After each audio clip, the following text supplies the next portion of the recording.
आज आपण बनवणार आहोत महाशिवरात्री विशेष रेसिपी। उपवासाला आपल्याला काहीतरी झटपट हवं असतं, त्याचप्रमाणे टेस्टी आणि हेल्दी सुद्धा। तर आज आपण बनवणार आहोत रताळ्याची मस्त अशी क्रीमी टेक्स्चर असणारी आणि चविष्ट अशी रबडी।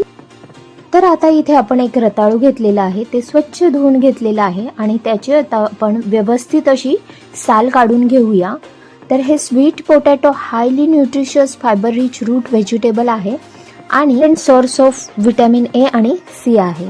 त्यामुळे स्वीट पोटॅटो आपण रेग्युलरली वेगवेगळ्या प्रकारे खाल्ला पाहिजे आणि लहान मुलांना सुद्धा दिला पाहिजे।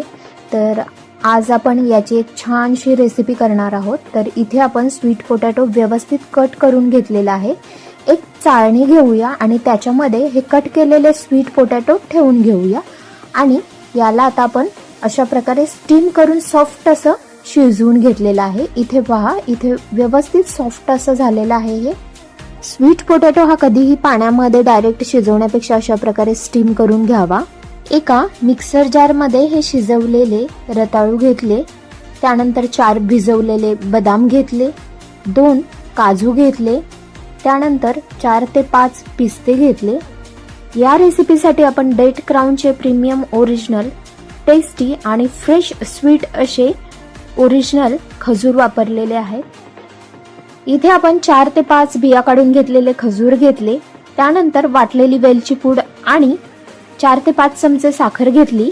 त्यानंतर इथे आपण एक छोटा ग्लास दूध घेतला आणि हे सर्व आपण मिक्सर मधून व्यवस्थित शेक करून घेतलेलं आहे आणि तयार झाली आपली उपवासाची मस्त हेल्दी आणि टेस्टी असणारी स्वीट पोटॅटो रबडी।